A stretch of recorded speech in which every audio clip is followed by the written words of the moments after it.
मैंने जब से अपने चैनल की शुरुआत की है तब से मैं आप लोगों के साथ एक स्लोगन शेयर करती आ रही हूँ, ग्रो योर ओन फूड। उसके पीछे रीज़न यही है कि मैं जिस एरिया में रहती हूँ मुझे यहाँ पर जो सब्ज़ियाँ आती हैं वो बिल्कुल अच्छी नहीं लगती हैं और मन ही नहीं करता है सब्ज़ियाँ ख़रीदने का। और ख़ासकर हरा साग जिसमें पालक, मेथी, सरसों वगैरह जो आती हैं, मैं पिछले 3 साल से नहीं ख़रीद रही हूँ। बट कई बार ऐसा होता है कि आपको ख़रीदनी पड़ती हैं मार्केट से।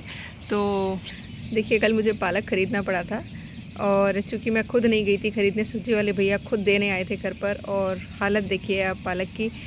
मैंने जब इस गड्डी को खोला शाम को, सुबह देकर गए थे तो सुबह से लेकर शाम तक में ही उसकी हालत ऐसी हो गई कि शाम को जब मैंने इसे साफ़ करने के लिए निकाला तो इसकी हालत देखिए आप कितना ख़राब हो रहा है। ये मात्र सिर्फ इसमें 50 पत्ते मुश्किल से ऐसे निकले जो मैं तोड़ के साफ़ कर सकती थी। बाकी सारा का सारा इस तरीके से ख़राब हो रहा था क्योंकि ये देखिए केमिकल में उगा हुआ है और मेरा बिल्कुल मन नहीं होता है खाने के लिए, बट कई बार मजबूरी में आपको मंगाना पड़ता है क्योंकि अब मेरे टेरेस पे इतना नहीं उगा हुआ है कि ज़्यादा सब्ज़ी बन पाए।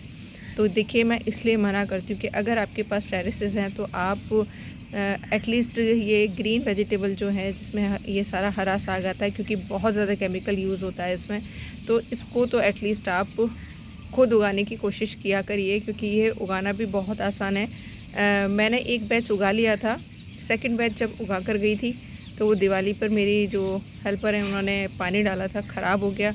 अभी मैंने एक बैच उगाया है पालक का, बहुत अच्छे से उगता है। मैं अक्सर आप लोगों के साथ पिक्चर शेयर करती रहती हूँ, बहुत ही बढ़िया तरीके से उगता है।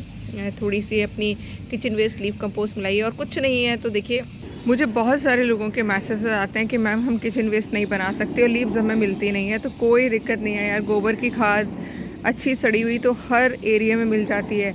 गौशाला आपको हर एक शहर या छोटे से छोटे गांव या सिटी में मिल जाएगा। गौशाला जाइए, वहाँ से गोबर की सड़ी हुई खाद लाइए, अच्छी क्वालिटी की होनी चाहिए, बस सड़ी हुई।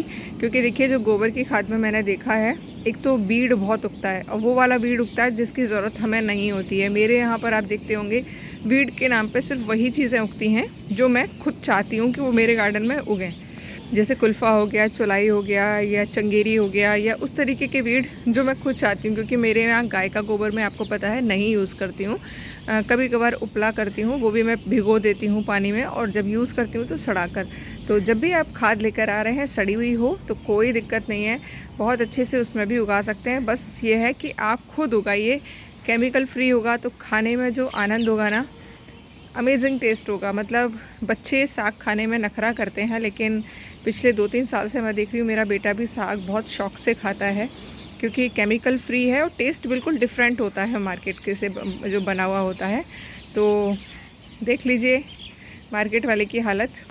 अब चूँकि देखिए वैसे तो ये केमिकल में उगा हुआ है, लेकिन हम इसको भी फेंकने वाले हैं क्योंकि इससे जो लिक्विड बनेगा, ये मैंने एक बकेट में डाल दिया है, इसके अंदर मैं पानी भर के रख दूँगी।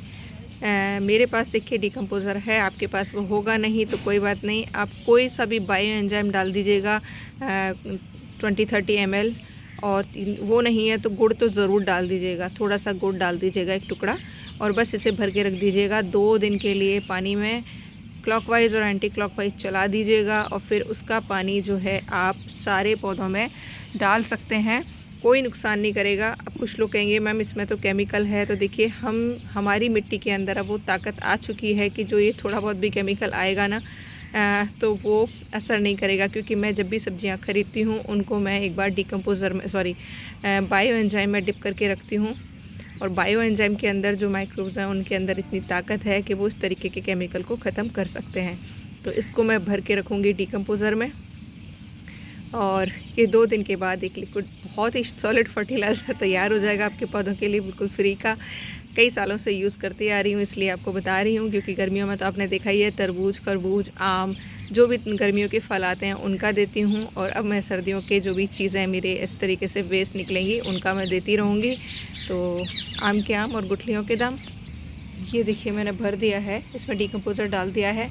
वैसे तो देखिए ये काफ़ी हद तक मेल्ट सा हो जाता है, लेकिन फिर भी जो इसका लेफ़्ट ओवर बचता है उसको आप अपने कंपोस्ट बिन में डाल दीजिए, तो वो विदिन 10 डेज़ डिकम्पोज्ड हो जाता है। क्योंकि हरा साग है, बहुत ज़्यादा टाइम नहीं लगता है, और आपका एक अच्छा फर्टिलाइज़र रेडी। फर्टिलाइज़र तो मिल ही जाएगा, कंपोस्ट भी बन जाएगा।